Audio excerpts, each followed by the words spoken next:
there. Welcome back to another chapter of King Floyd's Cocktail Hour. I'm your host once again, Joshua Burks, and today's going to be a little bit of a special tribute to all of our bartenders that we miss. We are going to have one of my all-time favorite tenders joining us today on today's live stream. That is going to be Jeff Burkhart, author and bartender extraordinaire. We're going to bring him up here in just a little bit, as well as one of my favorite musicians to work alongside with for the 10 years that I've fucking been out here, and that's going to be one Michael Weiss, bassist and part-time musician. So we're going to have him do a couple songs for you. And Jeff and I are going to go ahead and do a little bullshit banter back and forth on our renditions of how we make old fashions, which is going to be kind of the bare bones structure of any bartending career or any drinking establishment, honestly. So, we just hope you guys enjoy the feed. And we're going to go and start this off like we do every single time. And that's going to be with some fucking shots. All right. So we got Mike, one. I need a shot. All right. We got Luke. Yep. We got Biambu. Yambu's out there. We got Lawrence then. All right. Right. How about blue? All right. All right. Blue. Wrap it up. Snap it up. Snap it up. Snap it up. All right. We're going to be drinking Amaro Palamo, which is a Amaro from Richmond. Very local, boys. It's going to be a little bit sweeter than I'm used to, but at the same time, still a very good product. So you guys have not tried them, be sure to go ahead and check out your local liquor store for that. All right. Show him the label. I think B's joining. B's going to join? All right. All right. There we go. Eins, zwei, drei, vier. Biambu, you joining? I will. There we go. All right. One He more comes for out of me. the back for that. I know. All right. Cheers. There's the Cheers, labels. guys. You guys have not seen it before. Yeah. There we go. Why you guys cheers in my Yeah. bottle? All right. Here's to an early Friday, apparently. Yeah. Salancha, Notre Dame, Skull, Cheers. Roust. Cheers. Jeff, thanks again for joining. We'll have him on in just a second, there, people. Wow. Oh, that's yummy. All right. I like that. Wow. Okay, so now I'm going to be a bartender. Tell you, I'll sit your pretty ass down. We're going to get some music started. Damn, it's like old times. All right. So if I can get one handle to move that camera and point it towards our beautiful, tall carpenter friend. Here, guys, enjoy the show, okay? Keep on going, and bam, money Is that shot. the camera? Oh, Looks like nice. a light. That's the camera. Look into the light, big guy. Look into the light. I think I play a song for my youngest kid who I wrote this song when he was 5, and now he's just about drinking age. So he hasn't ever drank yet, I'm sure. He's 20. He's probably drinking. He's probably drunk now. It's for you, Jules.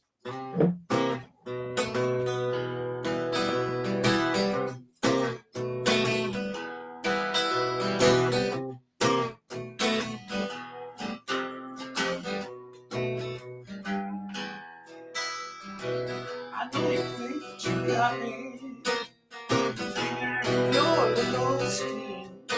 Well, maybe you do, and it ain't no thing. Maybe I'll let you play through. Knee deep left it. Since the day you were born, my fingers are stained black and blue. Blood, it runs down my arm. Yeah, you're blackberry child, barefoot and wild. You make me crazy. I love you, blackberry child. Only so sweet, stick you with a thorn. All is forgotten when you're tender and warm. Yeah, you like to make trouble, then watch as the damage unfolds. You take over my garden just for fun. Yeah, you're blackberry child, barefoot and wild. You make me crazy. I love you, blackberry child.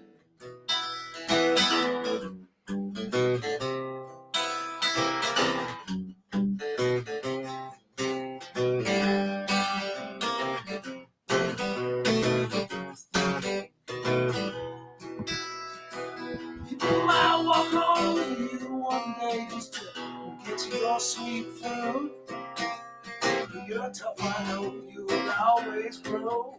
Any place under the sun, yeah, you're a blackberry child. barefoot and wild. You make me crazy. I love you, Raggedy child. Yeah. I moved that motherfucker up to Portland. I did. I moved him up to Portland this year. You did? Yeah, he's like, Good hey, boy. he's had like 3 sunny days all year. Sorry, buddy. No, yeah, it was his choice. How about a drinking song? Drinking song, bring it on, my man. We like those.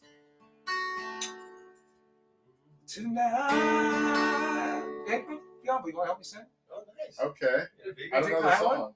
Oh, yeah, you do. I think you do. I don't know the song, but okay. It's Will Haggerty. Huh? Tonight, bottle let me down. I don't know that song. Yeah. Do I look like I would know that song? Hey, man. You know what? I guess, now that I think about it, nobody in this band is colored. I'll Tonight, the bottle let me down, and let your memories come around. It was the one true friend I thought I found. Tonight, the bottle let me down. There we go. Well, I've always had a bottle that I could turn to. And lately, I've been turning every day. But tonight, you found me much too sober. 'Cause I'm hurting in that old familiar ways. That's right. Tonight, the bottle let me down. And let your memory come around. It's the one true friend I thought I found. Tonight, the bottle let me down. Well, I've always had a bottle that I could turn to. Lately, I've been turning every day. Let me do this verse. Tonight, your memory found me much too sober. I'm hurting down that old familiar way. Tonight, the bottle let me down. And let your memory come around. It's the one true friend I thought I found. Tonight, the bottle let me down. Each night I leave this bar room when it's over. When it's Not feeling any pain come closing time. But tonight, come on, sober. could I drink enough to keep you off my mind? Tonight, the bottle let me down. That's right. And let your memory come around. It's the one true friend I thought I found. Tonight, the bottle let me down. Wow. That's good. I get it. Oh, man. Nice. All right, that's setting the tone there. All right. Ladies and gentlemen, that's Mike Weiss for you. Thank you, Mike. Thank you, Mike. Oh. Now we're gonna drink. Yes, now we're gonna drink. So welcome back. Here we go. Hope you guys Good. enjoyed that. That's gonna be Mike Weiss again, plays in too many bands. job, Mike. So now I'm going to We take this love it. opportunity to introduce, honestly, one of my mentors growing up being a bartender out here, and I'm not going to compliment him too much after that. All right, so we're going to go and bring Jeff Burkhart onto the show. And if you guys have never had a drink from this man, then you truly have not lived in the Bay Area. Jeff, how you doing there, brother? I'm doing fine. How are you? I like to hear. Good. Thanks After for that coming with us on uplifting the drinking show. song, how could I not be feeling Oh, fine? hold on 1 second. It's a little hard to hear. Go and talk up again. After that uplifting drinking song, how could you not be happy to hear it? Uh-oh. It's really hard to hear Jeff right now. Uh-oh. Is your mic turned up? Don't worry, guys. We're going to get this working. Tell him to use the closed captions. Yeah, did you see that? Let's see. It's going to give us a test. Oh, Bring me down. I think it, How about now? oh, perfect. There we go. Much better. Thank you. Sorry about Cool. that. Wish we could have checked that out in the beginning, but it's the new streaming software. It doesn't let me. So once again, ladies and gentlemen, this is Jeff Burkhart, brand new to the chat there. And I just want to say on behalf of all of us at King Floyds, we're honored to have him on the show. Great to be here. Thanks for having me. Absolutely. So you want to go ahead and tell people what we're going to be doing today? So we're going to do, hold on, there's someone calling me in regards to my car warranty. And yeah, so we're going to make some old fashions today. I think it's a classic building block of all bartenders' careers, as Josh had said earlier. It's one of the simplest drinks to make, but it's also one of the hardest.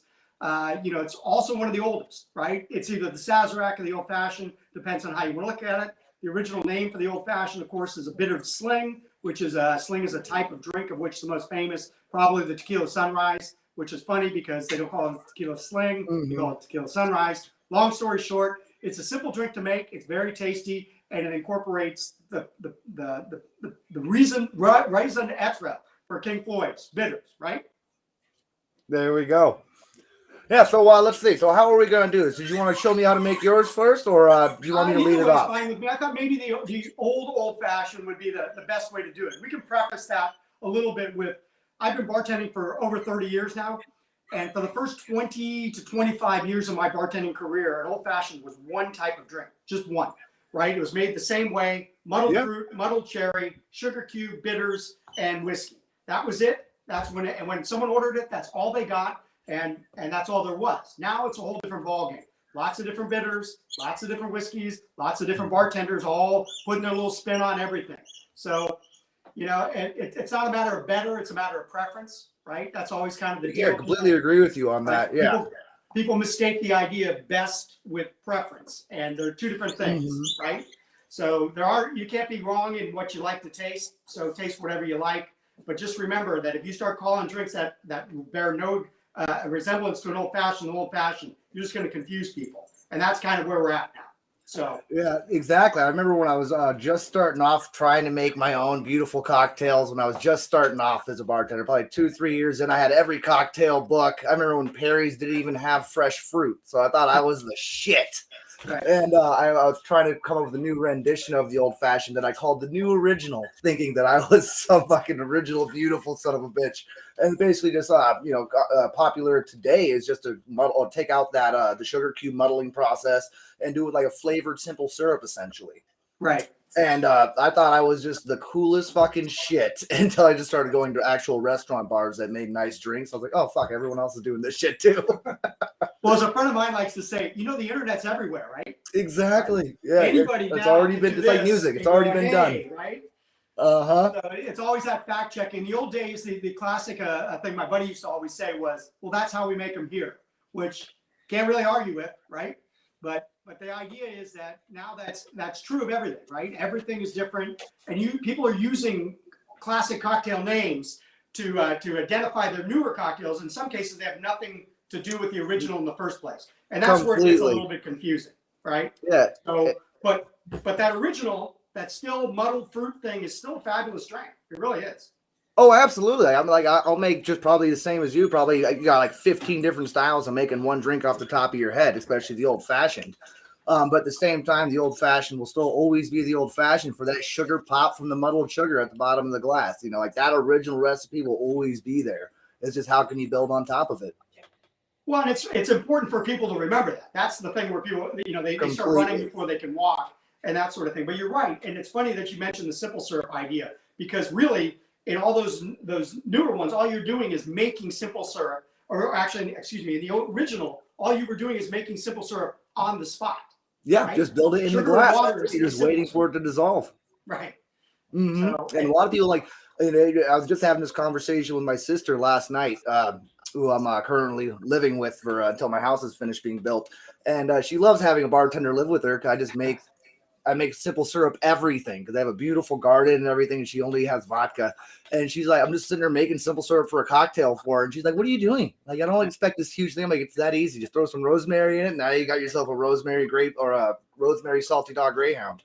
And it's just simple things like that that a lot of people just kind of overlook in the cocktail game, that most of the ingredients are just so simple. well, there's When a you reason break it's it down, called it's simple about syrup. adding flavor. It's like cooking. Yeah, exactly like cooking. You know, it's funny. I just had a Tyler Florence on my podcast, and we talked about culinary cocktails, and he was saying the exact same thing. This is a guy who's been a chef for longer than I've been a bartender, and the idea is that they're the same kind of principle, right? You're just adding a few ingredients to kind of flavor the base thing, whatever it is. And his example was a pot roast, and then what you add to it later on, and that's all drinks are, is whatever the primary spirit is, and then you're seasoning it up with whatever. And that's where bitters, of course, are a classic thing because they are a seasoning agent, right? Angostura, which is the classic. Exactly. You're just seasoning your cocktail. Right. Well, people use that in cooking too. So, I mean, you know, these things are not, and King Floyd's, of course, makes digestive bitters, which was another tack for the original thing, which was, I mean, it's all a combination of patent medicine, bitter, seasoning and cocktails, right? And everybody likes it when a bartender comes to live with them, by the way. Yes, they do. Right? I will not disagree with you on that. So I have a You wanna question go ahead about and old start, fashioned. and make the All right, we original? got one from Lawrence here. Is it? I mean, okay. Here's the deal: is it wrong to make an old fashioned? Muddle the sugar and cherry at the bottom, and then top it off with. I think it's wrong, but should you be topping it off with like sparkling water or something like that, soda water? Well, that's the old argument, right? Is whatever the customer wants is what the customer gets. The question I get asked all the time is, how do you make a margarita? How do you make a whatever, right? And my answer to that has been for the last 15 years, how do you want me to make it, right?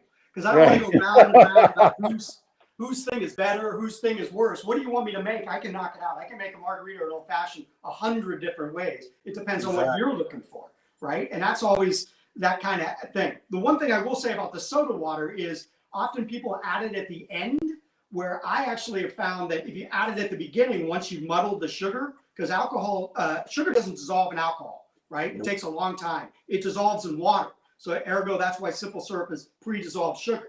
But if you add soda water to your muddled sugar, it dissolves right away. So in that instance, it's a good idea, even just a splash of regular water. Again, something like soda water is a personal preference. If you like it, you like it. If you don't, it's like a Manhattan. Do you add bitters to a Manhattan? I don't know. Do you want bitters in it? Right? That's kind of the way it goes. Exactly. Right? Would you like this flavor? Yeah. Yeah, like I totally remember being that age of a bartender where I was really pretentious about especially when after I got out of the traditional way of making them and doing, like we're talking about, adding high quality ingredients and great bourbons and great bitters and doing all of our own things in house. And then for someone to be like, oh, can you throw some soda on top of that? I'd just be like, no, what are you doing? It's perfect. Right. And then, at the same time though, it's like, who the fuck am I? They're here to buy a product. Right. And that's what a lot of people do. They like it. And then going back to what you're just saying, like adding soda water in the beginning of making the drink, even during the times when I was a pretentious little asshole behind the bar and shooting shit off of that, when you're speed bartending, it's the only way to do it. Right. If you're making 50 of these in a second, just muddle that up real quick and it's done. Well, you look at somewhere like the Buena Vista, which makes 8 million Irish coffees. They make them all in advance, right? They're not going to be sitting there making each one individually. That's crazy. Which is one of those other things I always love: handcrafted cocktails, right? I don't know a bar that doesn't handcraft cocktails anywhere. I've never been to a bar that doesn't handcraft cocktails. Why do you put that on the sign, right? It just seems they think that. What, you think they just get a vodka Red Bull out the soda machine or something? Well, they do that in Japan, but that's a whole other thing. Which I think they did have those in Vegas last time I was there for a convention. I think I did see vodka Red Bull coming out of a gun, which was I remember seeing something along those lines, and it just kind of blew my mind. Well, where I work, we put Moscow Mules on tap, which I always said, well, great, you made one of the easiest drinks in the world, which is 2 ingredients on tap. When I can knock out 800 of those in an hour, why don't you put an old fashioned on tap?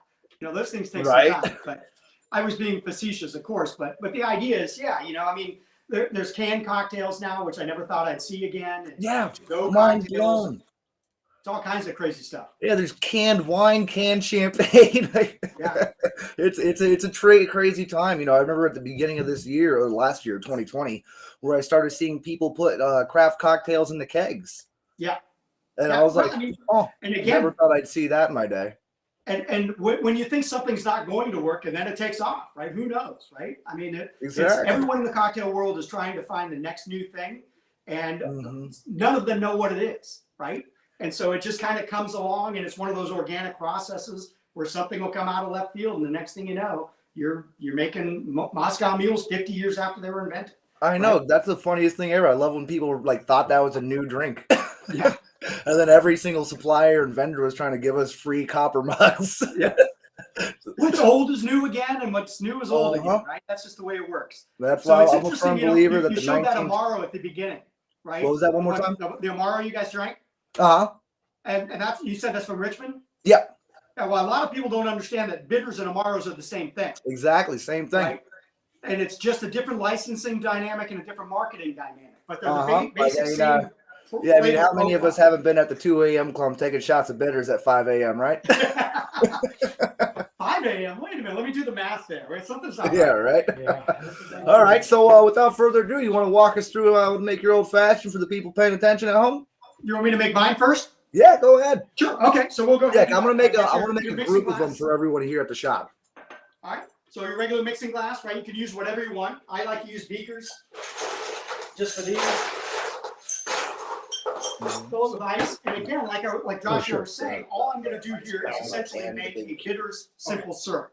So an old fashioned traditionally was a cherry, an orange, sugar cube, bitters, and whiskey.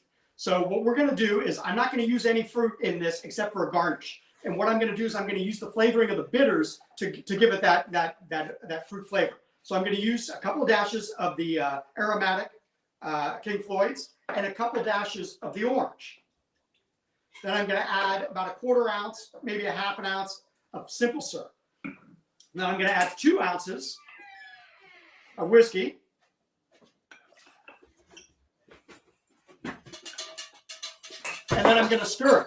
Now, one of the things that's interesting is my daughter just started bartending down at Watershed in Mill Valley. So I've been through a bunch of this stuff with her. And one of the things I taught her is I never stir with this spoon, this side of the spoon. I always stir with this side. And the reason is you can get the ice moving much easier. You can do it with this, but it tends to kind of splash around and make a mess. So this is the side to use it. This is actually a teaspoon, which is a measuring unit for drinks.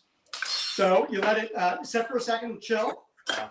Then I'm going to use a large ice cube. Of course, who doesn't like a large ice cube? We're going to just pour that right over top of it. Then I like to use these Mary Maraschino cherries. And the reason I like to use these is they're all natural and they have a stem, which I love. So Got you're a the fan of the cinnamon? stem. Then you take your orange and a peeler and make yourself a little bit of a, it's not really a zest, it's more of a slice. But what you're trying to do is you're trying to eliminate the pith because piths are bitter. The flavor's in the orange part of the rind. You twist it and you can't quite see it, but oil kind of comes out from there. You run it around the glass, place it on top, and there you have it, old fashioned. You can make 100 of those in an hour. So still has all the flavor profiles of a regular old fashioned, the bitter orange, the cherry. You can put a little splash of cherry juice in it if you like it. Mm-hmm. Or at Lawrence, if you wanted to, you can put a splash of soda water on top, whatever your preference is. But that's your basic flavor profile of an original old fashioned, made much simpler, much more quickly. And remember, all you really need to do that are these 3 things.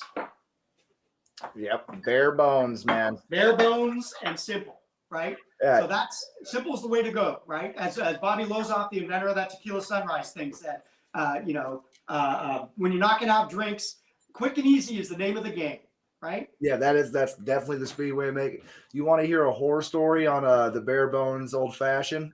Sure. So did you ever have the chance to meet Chuck Perry? No, I didn't. Okay, so when I first started at the bar, I think I was about just turning 20 years old. And first drink he tried to teach me how to make was his version of an old fashioned. And probably only Marin County bartenders are going to know what Clan McGregor is, right? Yeah. You know that beautiful 12-year, which is basically well Scotch for everyone that doesn't know what that is. Found You under literally just take- underpasses everywhere. Yeah, right.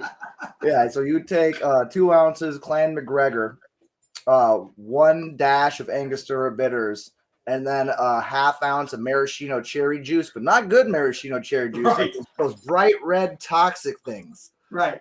that come in a gallon, like the giant one. And that was just Clan McGregor, 1 dash Angostura, and then a half ounce of maraschino cherry juice, and in a glass. And he drank those things, and it's burned into my mind watching him leave the bar. There's lips like stained red from that. Oh yeah. And that was the first person to try and teach me how to make old fashioned. So Well, I'm glad since things have funny story about changed. Those maraschino cherries. I can remember years ago at a bar, we moved the ice machine for whatever reason. It needed to be moved for something. And there underneath the ice machine was a maraschino cherry that had about an inch of dust on top of it. And the weird thing was that cherry looked as good as any cherry you fished out of the jar. And it was probably 10 years old. Yeah, they're gnarly. That. They're Whatever- so gnarly, man. Oh, they're like Whatever bubble juice gum. that's They never stored. leave you. Oh, that's funny. Like, and that's why I always laughed working in all these different dive bars that people just want to sit there and just like eat the cherries yeah. all night long. I'm just like, dude, it's like that's like worse than McDonald's to me. Yes. Yeah, the bartender is like, yeah, you don't order like a 3 or a dirty martina in a dirty grunge dive bar because everyone's fingers are in that olive juice, and you don't sit there and mac on nuclear colored cherries. I don't. Right.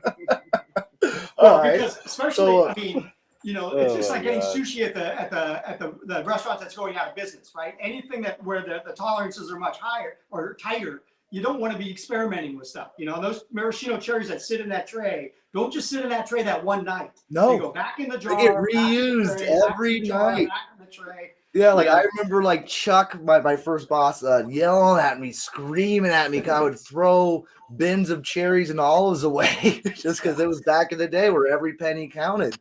And I would just be like, that is disgusting. Like you could see the oil floating on top. This is like, I can't do this. I can't do this. Oh, back in the day, man. All right, so I you had an look experience thirsty real quick. Would you mind if I made them a rendition of mine? Let's go through it.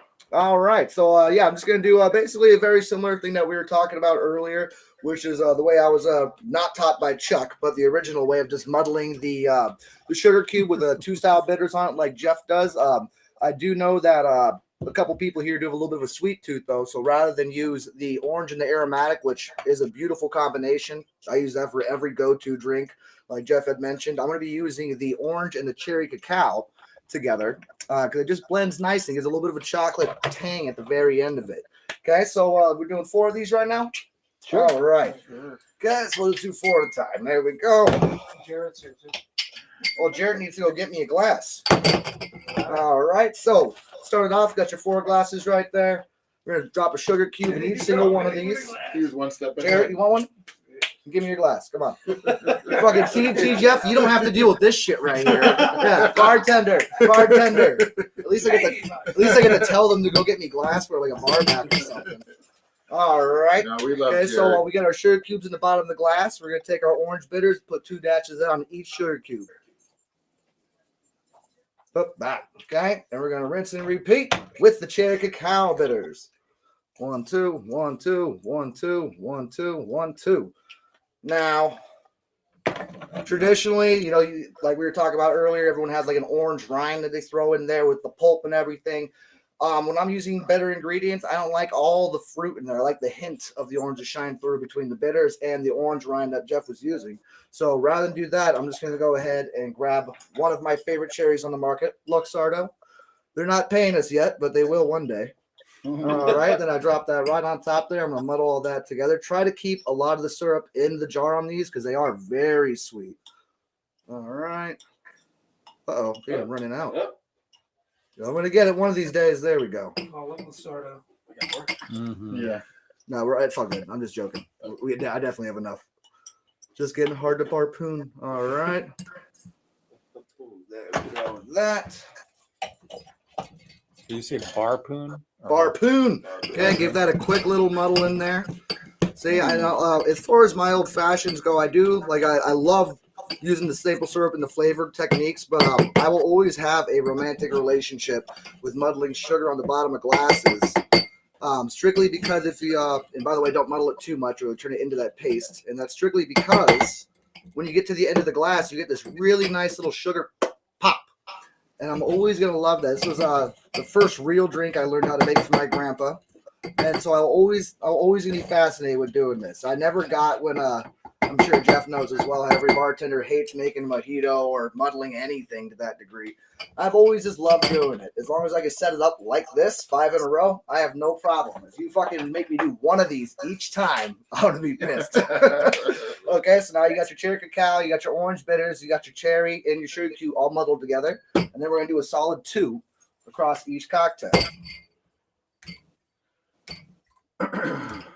So what, like you're saying, Josh, the idea that we are going to be using Buffalo Trace today. Okay, and it is kind of warm in here, so I'm going to go and chill these in the mixing glass and then pour them across the top of those with a nice big ice cube as well. All right.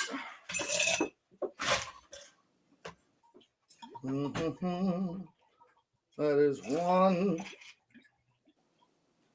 2, 3, 4, Uber. and 5. Okay, 10 ounces in there.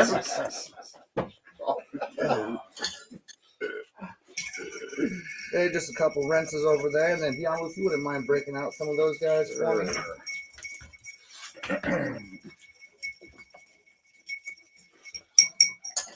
Okay, and while Bianca's grabbing that, there we go. Drop 1 large cube on top of that. Thank you, B. And 1 more. Thank you. This look lovely.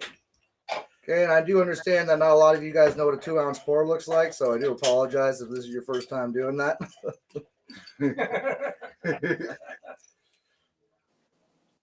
You can always just pour less and share the love across the top.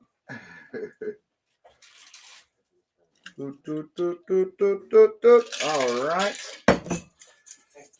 Okay, and then just like Jeff was saying earlier, try to keep all the meat in the fruit. Use just the rind.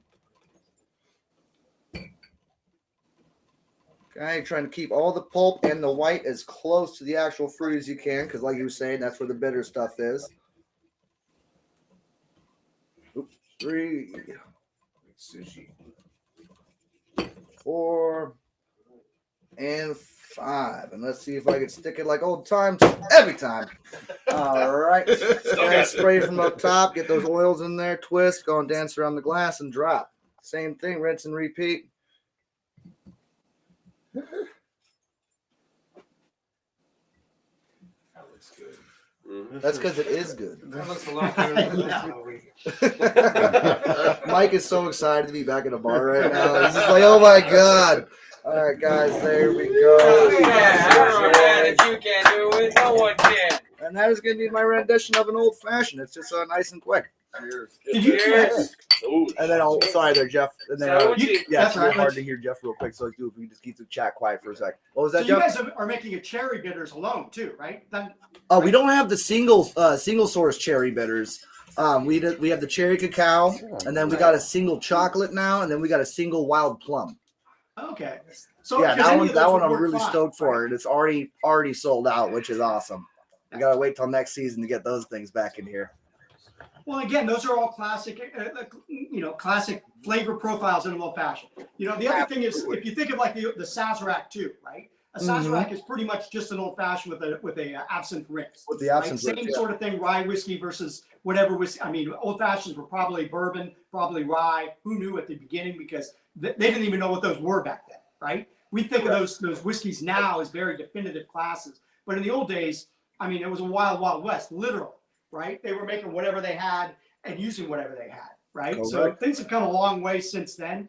And the nice thing is, they always talk about the golden age of cocktails, and I've said this for 10 years. This is the golden age of cocktails. You can get whatever you want, whenever you want it, and the techniques involved in making this stuff are so much more refined and so much more regulated that it's just quality across the board, especially here in Northern California. I mean, a great example for using an old fashioned is like blood oranges, right? Blood oranges are that beautiful red fruited orange, right? They make a wonderful garnish. You can float them on top. They just look great in the Manhattan or an old fashioned because the whiskey adds to that blood orange color. It's a great garnish. It's a great taste. Makes a great drink, right? I mean, blood orange bitters. Hey, Lawrence, you listening? Yeah. He is. I know. Oh, yeah. He's listening like a T. He's like he's focused in on this, man. He's literally right outside of the shop. Yeah, yeah, I am. Here, but actually, can someone tilt that camera? Because we're getting the sun beaming right in on it right now. No, okay, camera. yeah. Just scoot it back or Oh, forward. okay. There we Okay. go. Look Okay. at that. Everyone can see it Okay, again. now. Okay. All right. Huh, Yeah, I mean, thanks for sharing the knowledge on it. I think this would be a pretty solid opportunity to plug your book for you, right? Sure. Because So, you beautiful people that seem to like either of us talking about cocktails, I would highly recommend, preferably both of these. But if you're only going to start off with one, I recommend Volume 1. And that is going to be Jeff Burkhart's 20 Years Behind Bars, okay? Now, this book, to me, I've read this a couple of times, and I still want him to sign my copies. But, every bartender has a bartending book, like they're a cocktail book. And the reason why I truly love Jeff's is because it's life behind the pine. It is, every bartender has some of the most atrocious fucking stories you could ever think of. Like, when people say, "Oh, you can't make that shit up," yeah, you can, and a bartender saw it. Like, Right. and we've seen literally some of the most atrocious nights on the planet, and this man has put those disgusting nights in the classiest format that you could possibly ask for. He doesn't mention any names. They're always good humor and great fun in telling these stories, Yeah. and then they always remind you of a drink. Okay. Well, one of the greatest compliments I've ever gotten is from people like on the East Coast who go, "I know that guy." Now they don't know that guy, but they know that guy, right? Right. Dude, and that's the best thing about it. They're like, "Oh, I think I know who that is. That's Jimmy Two Legs or something." Yeah. They always have a nickname. Well, you might actually know him, but that's a whole other issue. Yeah. And so once again, if you find some more time in your day, I highly recommend picking up number 2 right here. Is just as good, just a little bit shorter. I mean, my favorite story in this is a girl with a red dress, because what bartender doesn't have that story under their belt, right? I would highly recommend it. Jeff, where can you get these copies right now? Amazon, Barnes and Noble, a couple bookstores in Marin County carry them. I mean, basically, just go online; they're all over the place. So if you want to go to my website, www.jeffburkhart.net, that'll show you all the stuff that I'm doing. So, like I said, I'm doing the podcast now, which is on iTunes, Spotify, and a couple other platforms. So having a lot of restaurant people. Biambu was on it last season, which was great. Had a great little talk about bitters. It's been a great ride. The thing about bartending is, Josh talking about the negative of characters, but they're all fun. There's lots of great people too. I mean, I met my wife, I met 2 of my publishers, and I met my best friend all while I was a bartender. So I count that as a win-win-win, right? Yeah, sorry, I got the door open real quick right there. No, and that's what I think is the most beautiful part about your book, honestly. Sorry, I don't know if I heard it quite right, but it's just like, yeah, there are a lot of negative aspects to it, but at the same time, it's the best years of my life. Yep. It's so beautiful, and if you focus on the bad times, then you're gonna get dragged down into them. But at the same time, if you guys have not checked this book out, Jeff does the best job I've ever written. Jesus, taking all the credit for it already. Yeah, the young bartender just coming in and taking the credit of the master. No, this is definitely some of the best stories I've ever heard, because that there's a different side that you could look at, or a different lens you could look through it at. And at the same time, there's always a positive outlook in every one of Jeff's stories. And so I highly recommend reading what this man has to say if you guys haven't had the opportunity to do so. I've done it more than a handful of times, and I would still read it again today.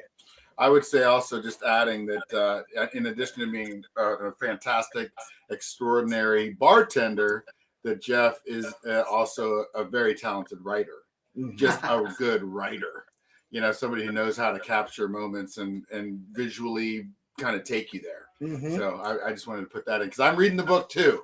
I'm doing it a little slower than Josh does. I'm going to check my Venmo account just to make sure. John has to adjust his glasses every other day. Yeah, right. All right. Well, I do think we're going to go ahead and say thank you for joining us here there, Jeff.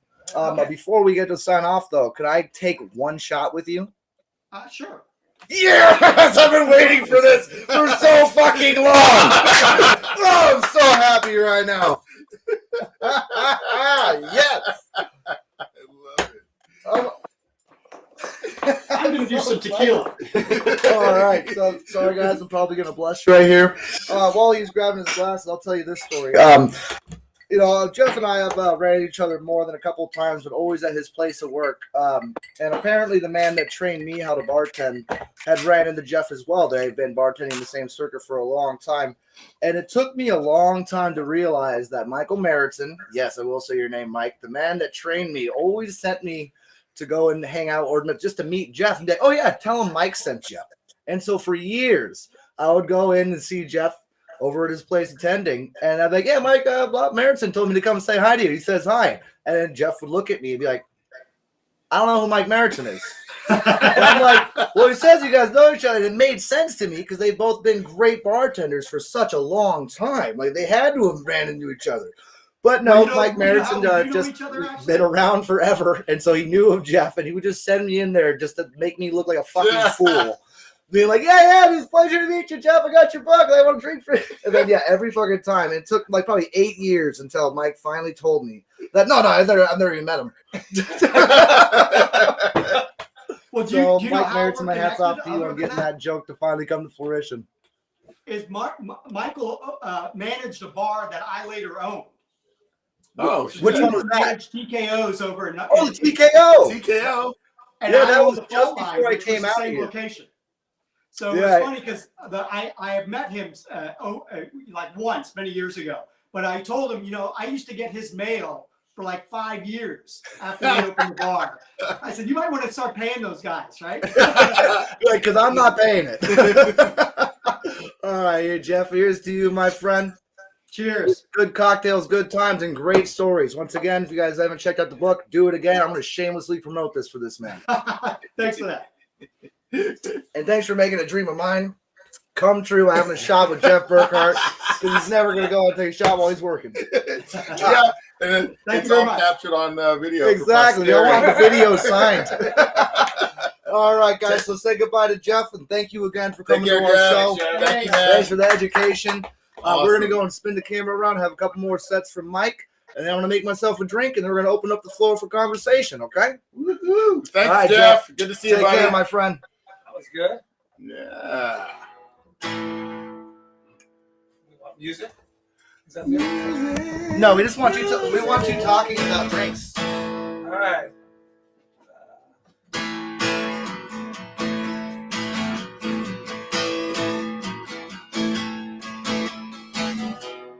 Got a real job, what you would call a decent wage. I work my fingers to the bone each day. Still I could not say, yeah, I got pulled over on the way to work. I was doing 75. Yeah, I lost my license and my job. What a drag. Tell me why your world is picking on me. Tell me why. Tell me why. Tell me why. Tell me why. Your world is picking on me. Tell me why. Tell me why. I went to meet your folks and they gave me too much wine. I did not care for the dear old dad. I said, damn, your mom's sure fine. Yeah, I started saying things you shouldn't have. I stuck my foot in my mouth once again. I should have kept my left to the left of your old man. Tell me why your world's picking on me. Tell me why. Tell me why. Can't feel the wind. Can't feel the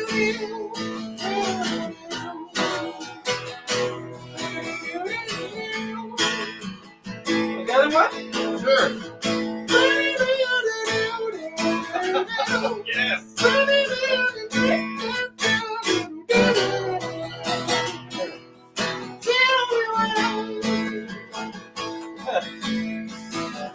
I took your dog for a walk. You know she just took off on me. I looked all day long, well, at least until I found this dive bar down the street. Yeah, and I started playing pool with the boys, and I lost all the dough that I had. I sure hope your dog makes it home. She's alright. Tell me why your mother is picking on me. Tell me why. Tell me why.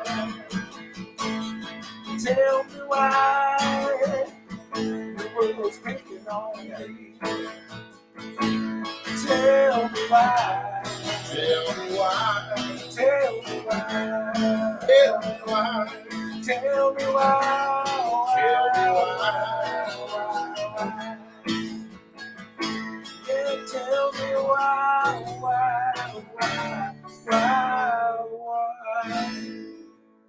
Yeah.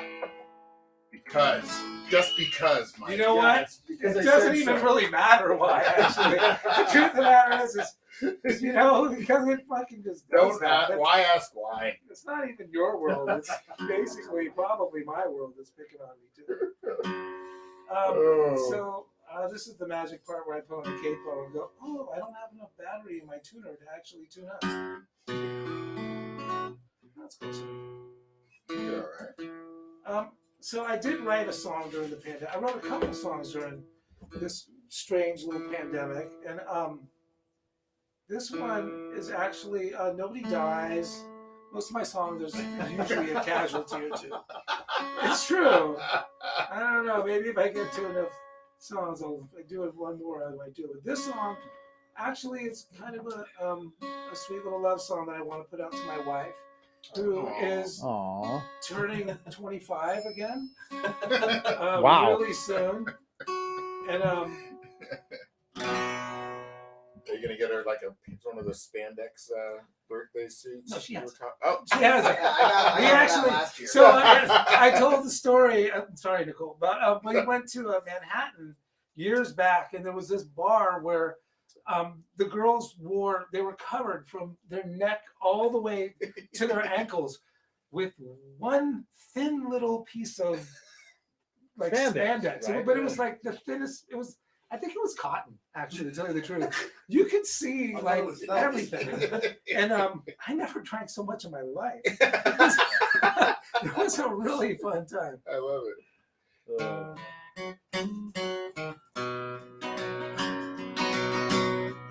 I took a wrong turn so many times that I ended up finding what I needed to find. Sometimes the wrong way isn't so bad. She's still the best thing I didn't ask for back then.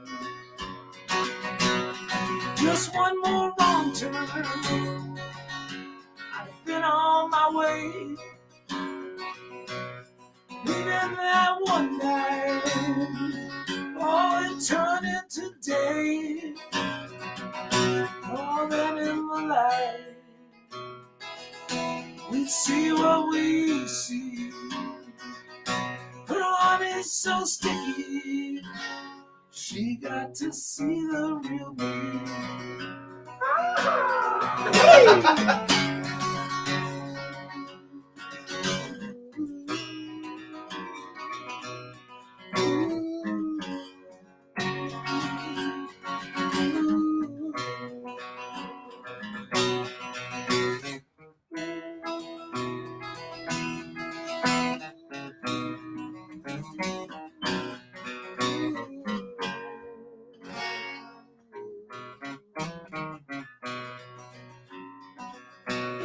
Now she's the queen bee, while she's buzzing around.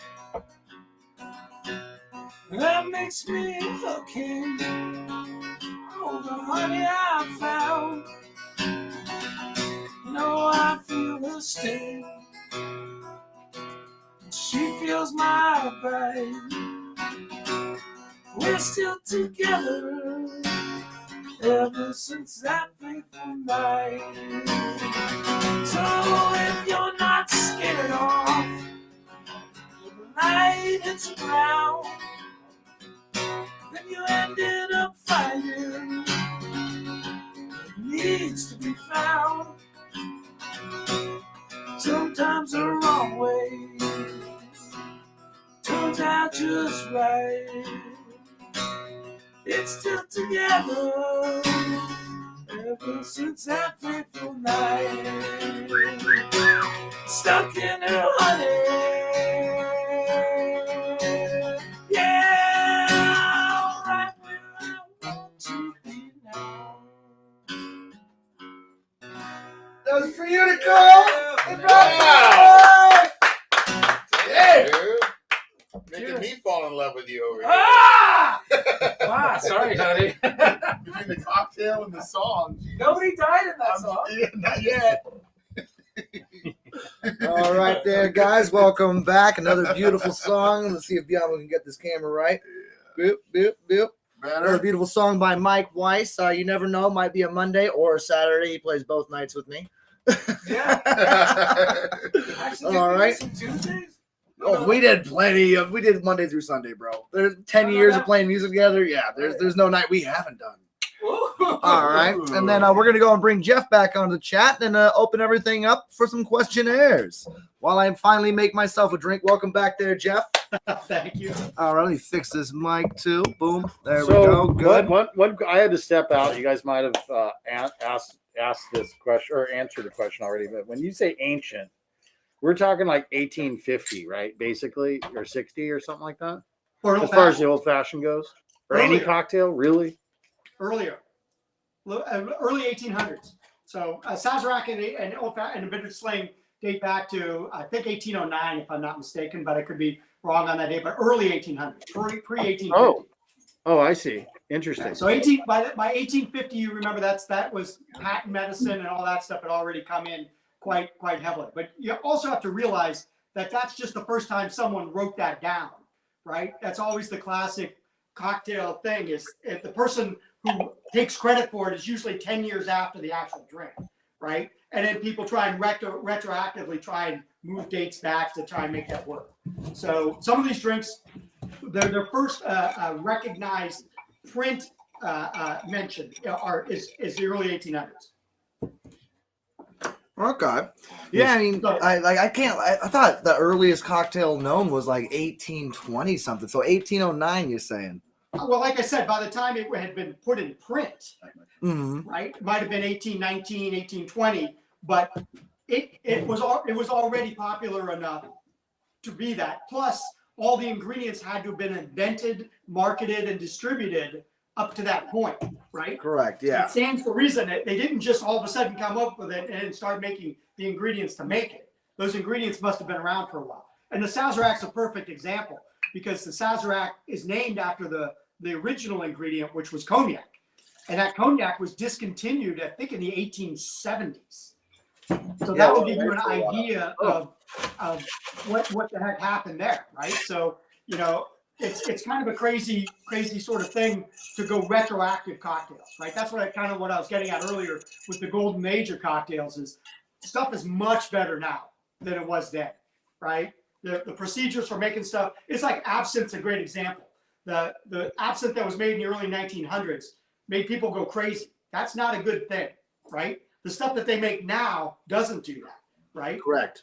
So, Yeah, I mean, those are all positive steps. Yeah, I was still just one of the huge fans when we finally lifted the ban on UK absinthe, because we were having our Americans for a long time. I was like, it's just still not the same without wormwood. Yes. Well, But no, remember that that's original 1800 absinthe by far. is the only thing that changed was the name, right? You still can't have wormwood in that stuff, right? Or at least you can't have the same kind of wormwood, right? So there's different kinds. But anyway, you know, the idea is that my favorite story is that's in one of my books about the Bloody Mary. Is they kept fighting over who invented it in Paris, right, at Harry's Bar, and they pushed the date back beyond the invention of tomato juice. So that was kind of like, oops, right? Because you can't make a Bloody Mary if you don't have tomato juice, and if tomato juice wasn't invented until 1919, you got a problem, right? What were you making it with? Right. Did you happen to see? I think it was like 2 or 3 years ago. They actually made the world's oldest cocktail, and it cost the guy like 140 grand. I didn't see that, but there's a bar in New Orleans that stocks old school liquor, so you can go to the New Orleans bar and order a Sazerac made with Sazerac. Oh yeah, are you talking about the Sazerac bar? Yeah, no, there's another one. The Sazerac bar actually doesn't have Sazerac brandy; they have Sazerac whiskey, and Sazerac eventually bought all the names. But the original cognac you can still buy, but like you said, it's ridiculously expensive. Ridiculous expensive, yeah. Because they made the world's oldest cocktail from like the world's oldest bottle of cognac and absinthe and bitters and stuff like that. The guy spent like 180 grand buying the ingredients and made one cocktail with it and then recorked it. God bless the rich people. Yeah, and I was just like blown away. Like I'm like I can't knock the guy. If I had fun money like that, I'd probably buy some shit like that as well from being a career bartender. But at the same time, it's like, you just bought a bar in one glass. In the Savoy in London, they have this weird room that's off the bar that looks like a bar, but you can't order drinks in it. It's really weird. Mm-hmm. But they have a bottle of Sazerac cognac in it. And it was one of the coolest things I've ever seen. But again, you're talking $250,000 probably. Right? Because that stuff's finite. There ain't no more of that coming back. So correct on that, my friend. So do we have any questions from the Yeah, I'm sitting there looking. I think we're running out of people coming out on the chat. We had a couple. Let's see. Anyone else got some questions? I'm going to fire away. So when you're making an old fashioned, generally speaking, I mean, you can make it probably with any whiskey, but is it generally a bourbon, or do people use rye ever, or is rye just not really the one to use? You want to go ahead and give this a shot, Josh? Well, it's just gonna, if I wanted to throw a turtleneck on and be a snob about it, there's gonna be a million ways I can knock down the proper and wrong way to make a drink. But like honestly, like I'm really glad to have this talk with Jeff today because we pretty much have the same view on cocktailing. There's no right or wrong way to make it. It's like if you want the bite of a rye, then that's what you want. Okay. And so that's like how Jeff was talking about when someone was like, well, how do you make that? Like whichever way you fucking want it. Yeah. Because that's what I've done forever behind the pines from even working in dirt dive bars and making $20 cocktails. Like I learned just rather than be pretentious or anything about it, I'm like, well, you don't make it that way or whatever. Because then you never know who you're going to fucking offend. Yeah, exactly. I ask questions on like flavor profiles. Like, all right, well, do you smoke? Do you like woody? Like you ask certain questions, like, do you like a sharp bite or do you like a smooth undertone? Because that's usually going to be a giveaway whether they're going to like a rye or a good bourbon. Yeah. And so, just like Jeff says, I want to say there's a right or a wrong way to make it when you're, up there. If you know how to cook, then you know how to blend flavors. But and just touching back again what he was saying, but everyone should know how to properly make it. To where when this drink first came around, and correct me if I'm wrong, I don't think there was a difference between bourbons and whiskeys and ryes. I think it was just whiskey, correct? Well, for the most part, yeah. And there was certainly no legal definition, right? Yeah, so that would be the argument is that bourbon, barely existed at that point. And I remember. I think there was a book, or not a book, but there was a big article I remember reading about how Kentucky tried to claim that they created the old fashioned. Right. But it goes into I think that was in 1840 or 1860, something like that. And there was something published by the first cocktail book. They called it a whiskey sling, though. Bitter sling. Bitter sling, yeah. And that was published way before that. It was from a hotel bar in Kentucky that tried to claim they created the old fashioned, but there's already been publicized articles on the bitter sling, which was the exact same drink, basically. And so it kind of knocked that fucking ballast out of the water. And that's what most people do nowadays. They just make something and say, I created this. And no one gives credit to the giant shoulders they stood on. Right. When was bourbon introduced? Well, again, bourbon didn't become the preeminent American whiskey until after Prohibition. So up until okay. Prohibition, rye whiskey outsold bourbon whiskey probably up to 10 times to 1, right? Okay. So, and the reason that bourbon whiskey became more popular after Prohibition, of course, is because it's cheaper to make. Corn is dirt cheap, right? And corn, and just think of it, an ear of corn, because it's grass, is the same as a stalk of grass. But 1 ear of corn makes a lot more liquid than 1 stalk of grass is going to. Yeah. So the idea is that corn, that's why high fructose corn syrup was in everything for a while, because it's super easy to make and it's super, super cheap, right? Rye, you have to go through a bunch of different processes to get it to that same level of volume, and it's expensive. Right? Same with barley. Barley is, whiskey was originally made with barley. All, Scotch and Irish whiskey is barley whiskey, not corn or rye. It came to the United States. They took an abundant a grain that they had, the Monongahela rye up in Pennsylvania and around Maryland, right? And they made rye whiskey. Then when they moved down to the South, they looked around and they go, well, we can't grow that here. What do we have? We have corn. Let's use that, right? No matter where man has gone, they have found something to make alcohol. Make some fucking booze with, whatever man. they've got, they've got. It's been around since the dawn of time. Someone ate a fucked up fruit and it's been stuck with us ever since. Yeah. Well, and it's interesting because, fruit, people always say they always say like cognac. Whiskey is nothing like cognac. They might use some techniques, barrel aging, distillation, but it's a whole different process. Yeah, I would say the difference between whiskey and cognac is one, you're mowing the lawn, the other one, you're growing grapes. There's a big difference between the two, right? I have a little cat thing that has different kinds of cat grass, and it has 4 different kinds of cat grass. I can't tell the difference between them. They all look like grass to me, right? Yeah. Barley, rye, wheat, and corn at a smaller level all looks like grass. Yeah, Grapes it's are a whole different funny that you compare the two between vines and grass cutting, because basically I always say like cognac is kind of like a forgotten category in today's spirits world, to where literally it is the complexity of it alone is basically the wine of the darker spirits in my mind. Yeah. I've had some phenomenal cognacs, and it does, like I just made a cognac brandy blend cocktail a couple weeks ago, which I know some would say is a sin, but at the same time it was so hard to find a good bottle of cognac. Yeah, it's expensive, but it's around. But the other thing is, an old fashioned made with cognac is fabulous. Was originally made with it. Yeah, really, it's fabulous. Really, it's a great drink. Mm-hmm. The difference between whiskey and cognac is everything. Okay. Yeah.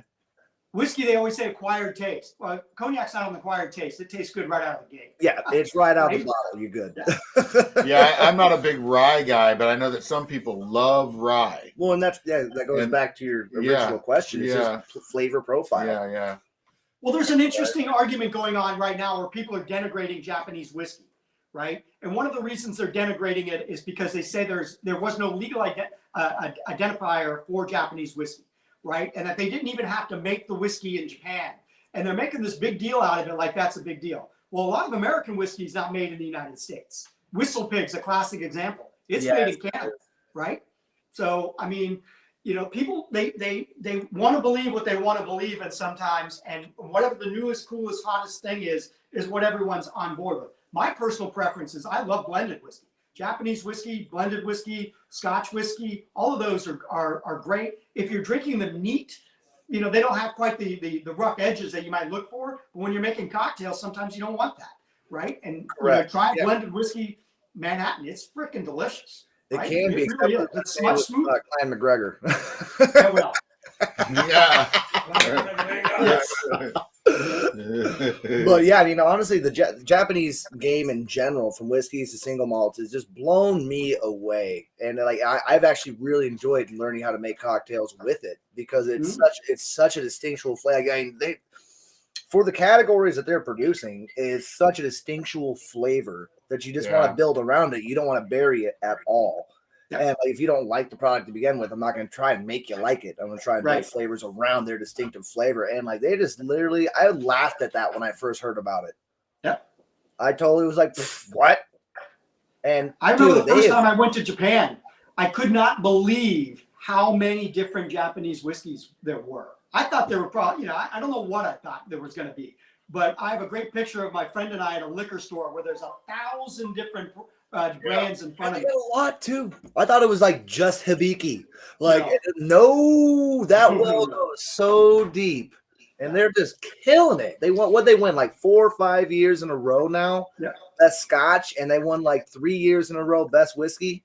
Yep. They're I like their whiskeys actually. They're a little lighter, but they're good. Yeah. Yeah, Well, I mean, they're all across the board. I mean, the ones that we see here. Remember, the Japanese make a bourbon in Japan, but they can't export it out of Japan because of the licensing. But it's a bourbon made in Japan, and it's quite good. Because a bourbon is technically not a bourbon unless it's made in Kentucky, right? Oh. United States. United States. United States, gotcha. So you can only put Kentucky. It's It's like the only name- the state that can only put the name on the With bottle. mine all over again, yeah. Well, we got something. Yeah, Hoorah, America! We do got something. Hey, bourbon's a good thing to have. That's good. I was gonna say. It is a good thing to have. I'm not gonna lie. I prefer bourbon over champagne All right, any day. let's see. We got any more questions here? All right, well, I'm just gonna go ahead and close it out. You got another one, I have so many questions. dude? Feel but we- free, fire no, away. no, Dude, no, we're no. gonna talk all day, Jeff. And I. No, we're good. We're good. It's a No, ongoing. get the question going. I'm good. Stop stumbling. I'm good. I forget it now. Are you Now that gonna I'm make on the me call spot- you a name on live television? Yes. Now that I'm on the spot, I completely Stop being a drawing fucking blank. asshole and ask the man a question. Jeff Burkhart. Where can you get your books again? Oh my god, this fucking guy. All right, here we go. I got one for you, though, Jeff. All right, so like, I mean, obviously, tell me again how many years you've been. It's 20. Me? Yeah. 32. 32. Fuck me, jeez. I've just been reading the He's same older book. than you. Well, I know, but like, I keep reading 20 years behind bars. You know, I fucking wrote that shit 12 years ago. So, and you've seen the cocktail game literally change so dramatically. You know, I can only, when you talk to like younger bartenders like me, like I feel like I've been doing this for fucking ever. Like, and like you, it's just like, this is all I know now. Right. I'll never forget. I called you like a couple weeks ago at like 9 a.m. You're like, what the fuck is wrong with you? But like you've watched, the bitters game change from like Angostura, Peychaud, Scrappy, Fee Brothers, Right. being the only things you can get, to where bars let her go to making their own product in-house and no longer makes it, to where now in today's time there is a little more of a boutique craft availability to a situation. So what are your thoughts on that as far as like, having the ability to make your own in-house ingredients versus having something on the market that you can work well with? Well, the one thing about liquor in general is that people, if they order whatever it is, right? If they order Clan McGregor, right? They want their Clan McGregor to taste like Clan McGregor every single time. They don't want, they tried to introduce, wine's kind of a different animal because it's different year to year. But liquor is built its reputation on being the same thing year after year after year, day after day after day. And the thing about bitters is I've made bitters myself. It's complicated. And depending on when you make it and how you make it, the ingredients all change. And if you've got 10, 15 ingredients and they're all changing, what you end up with is something that's very much in flux. So that's where something like King Floyds or any other bitters maker comes along, and they create the same product, right? They might make some adaptations here and there, but it's consistent. And so that you're going to get that every time you order it. That's the problem. Like if you go to a bar that makes their own bitters, makes their own juices, has seasonal cocktails, you went there 6 months ago, right? And you got this drink, you go back, that drink's not going to taste anything like that. And that's problematic from a returning customer standpoint, right? So that's one of the things that has changed. And so you saw a lot of people jumping into the bitters game originally, and then a lot of people jumping out. And so now it's kind of, at an equilibrium, I think, right? There's not a whole lot of new products being introduced in that realm. Just like small batch, whatever, right? Small batch whiskey, small batch vodka. You see, there's a ton of companies making them right now. I mean, every week there's a new vodka. Right? Yeah, we don't need more new vodkas, right? We just don't. And so it becomes overwhelming for the consumer. But eventually what happens is quality rises to the top, and so does desirability. And remember, those two things aren't necessarily they never go hand in hand. Something's right? The number one selling whiskey in the world, I would argue, is not the best, right? Yeah, exactly. Something's got to fall when it's desired and quality's there. Okay, I have a question. Feel free. Okay, so Are you sure? I know, right? You sure? Yeah, I'm sure. No, I mean, it just came to me. Been that this last year has been pretty rough as far as bartending goes, and just just because of COVID and everything. What is your thoughts about once things start to get back to normal, the whole bartending gig and industry, and are you hopeful? You optimistic? Well, I think what's going to happen is my James Bond cat. Yes, I think it is, and I've had one foot kind of in it. We've open closed because I still bartend, of course. Yeah. And so I've seen the initial opening. People were ordering super simple drinks, right? Vodka martinis, old fashions, Manhattans, right? The last night I worked, I made 100, literally 100 espresso martinis. I did not expect that, right? Wow, That's brutal. Yeah, it was brutal, especially Yeah, since I that's kept brutal. on the last one. Yeah. Yeah, that's why I enjoy making those drinks on this show only. Again, kind of like what we were talking about earlier, is people keep throwing stuff at the wall, hoping they get it right. Nobody knows for sure what's going to happen. Yeah. But I think once, in the next 4 months, bars are going to be ridiculously busy. It's going to be like the end of Prohibition, right? Like Yeah. Yeah, I think exactly. like I think it's gonna be like the 1920. Roaring '20s all over Right. again. That's what somebody else was But saying. it's it's just like, what kind of mandates are they going to put forth? Right. Like, you're gonna have to beat people off with a stick. And I'm pretty sure they're gonna keep the mask Choose your words going carefully there, because, Josh. the virus doesn't live on surfaces, but they're still gonna. Well, people are gonna also be really good at drinking at home. Well, and that's the thing. Like, as professional bartenders, like as much, I'm pretty sure you would agree with me. As much as we're like, yes, I get to go back to my living, my passion. Oh, fuck. It's going to be like a zombie horde coming at you. They've been drinking fucking quintuplets of fucking, they don't even put a mixer anymore. It's a pint glass full of whiskey. And they're like, yeah, it's a good cocktail. Thank you. I think the one thing about the pandemic, And they have to pay $15, $16 a pop and just be furious. I'm quite certain that the pandemic has actually probably turned a lot of people into alcoholics. So Yeah. No doubt. yeah! I don't think there's a probable on that. Like, I watched my sister pour wine into her Cheerios the other day. I think it's a guaranteed outcome. It's just whether you're closet about it or call yourself functioning. Yeah, exactly. Well, the other thing is people are going to look at a glass Exactly. of wine in a restaurant. Sorry, what was that, and go, Jeff? "What the Mike hell can is catch you up. this?" Right? They're going to look at a glass of wine in the restaurant and go, what the hell is this little tiny glass? Dude, I know you're fucking 6 to 8 out pour. I get it. It's just like, the glass is this big. What are you doing? Well, What are you doing? You gotta no. Put the fishbowl full of the red stuff. Yeah, man. That's one of the things. It's gonna be that catch-22. Yeah, we will get back to being busy. Is there things to worry about on the 3 feet of pine side? Abso-fucking-lutely. I've been I contemplate it all the time. You guys ask me, do I miss bartending? It's like, of course I do. I miss the glory. I miss the fun. I miss the excitement.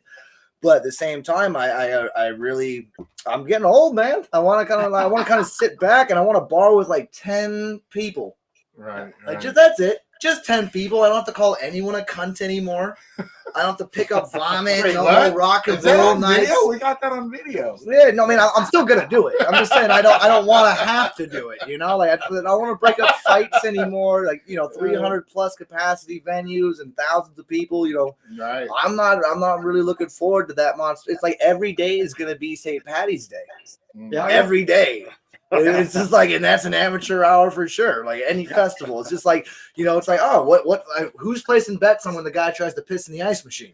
Right. That's what I mean. By the way, guys, stories like that are not in 20 Years Behind Bars version 1 and 2. And if they are in there, they are classed up a whole lot more with a beautiful drink recipe at the very end. Exactly. The golden shower. Oh God! I miss the armory. All right. Well, anyone else got some more questions? I think I'm good. Yeah. There's always questions, but Bianca wants to know where to buy your books again. Yeah, exactly. No, I'll tell a quick story about when we met Jeff. I mean, I've known his wife for a lot longer. Oh, that's than always a him. great way to introduce. Yeah, well, yourself. Jesus. I've known the bartender's wife We for worked years. together. We worked together in the health food Health business food. before. before I met Jeff, but the day he walked in here, he was doing an article for the IJ, Yeah. partially on us. I think it was about local bitter companies and stuff like that. Mm. And I remember just sitting there and talking to him, and then he started talking, and I was like, wait a minute, I need to go get a pad and paper here. I got to start writing this down.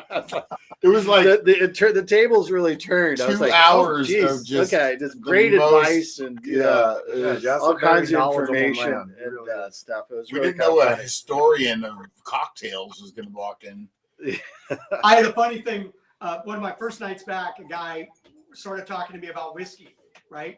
And he knew some stuff, but he knew a lot of things that weren't exactly correct. And it's kind of like trying to feel your way through that. And it was funny because he was on his phone the whole time while he Just was talking fact to me. checking Finally, I himself? said, are you checking? Are you Googling what I'm telling you? And he says, yeah. And I'm like, okay, well, there's a difference between being knowledgeable and having access to knowledge. And people, nowadays, everyone has access to this stuff. But there's a difference between able to take that knowledge and do something with it. Apply it, Right? yeah. That's always the difference. Well, that's the difference. A lot of people confuse knowledge with wisdom nowadays. Yeah. Right. That's hands down. Like, yes, the customer is always right, though. Yep. It's just like, what are you gonna do? If this makes you happy, sure thing. That's how I do know I'm getting old, though. It's like I'm getting tired of correcting people. Like, Yes. Did you find that at a certain point in your career? Yeah, the saying I came up with is I have not heard that. Oh, there we go. Yeah, exactly. Like, I didn't know that at all. Yeah. I have not heard that. Yeah. Is the internet everywhere? Yeah, I know, because there's still a part of me that feels young to where if someone were to walk up to my bar and be like, "Do you guys do mixed drinks here?" And I would just like look at this wall of liquor and be like, "Nah." Just for the really? try. Like, what about beers? And Beer just like wine. stare at the taps and be like, "Nope." Like, there's still that in me, but now I'm like I'm old now. I don't want to be right. I don't have to be. I'm like, oh, let me tell you what I can do for you, sweetheart. Learn And you just was get her wrong. out of my hair a lot quicker. I don't need I to be wanna right. right. It's just, I'm finally getting to that point in the career where it's like, I don't care as long as my numbers are right at the end of the night and everyone had a good time and no one got arrested. I'm happy. Well, the one thing I've always said told bartenders is it's not about you in either way, right? Exactly. Whenever someone, even if they're going you, right, which happens sometimes, that they're not really talking about you. It's all No. it's got something to do with Yeah, it's that. just all projection. You're just the Right. wall that catches it. Yep. And so that's where the that thing. golden smile and always good tattoos come in handy, right? Yeah. All right. Well, I think we're going to go and sign off. Jeff, I can't thank you you. enough for literally spending this hour with me. This Well, I is appreciate the invite. boys' childhood dream come true. I know you don't want to hear that, but I've been, for people that are just tuning in or just tuning out, I've been literally waiting to talk to this man on cocktails for my entire bartending career. And if you think for the slightest second that him being on here does not give him the credit that he deserves, I highly recommend you change your opinion on that and buy one of his 2 books. The guy has a wealth of knowledge and literally the bartender I aspired to be. And I just want to say thank you again for coming on today's show. And thank you even more for taking a fucking you. shot with me. Yes. All right. Well, thanks Jeff. for having me, Josh. I appreciate it. The pleasure was mine. And come on down here. I'll get you the samples of everything new that we have lined up on the shelf here, okay? Okay, I'll take you up Black on that. lava salt, plum, and chocolate coming your way. I want to see some fun made with that, all right? All right, guys. Thanks, man. Thank Thank you, Jeff. everything. Thank you. And thanks for tuning in to an early King Floyd's Cocktail Hour. We'll be sure to see you guys next Friday, same time, 4 PST, all right? King Floyd's and Jeff Burkhart out. Rock steady.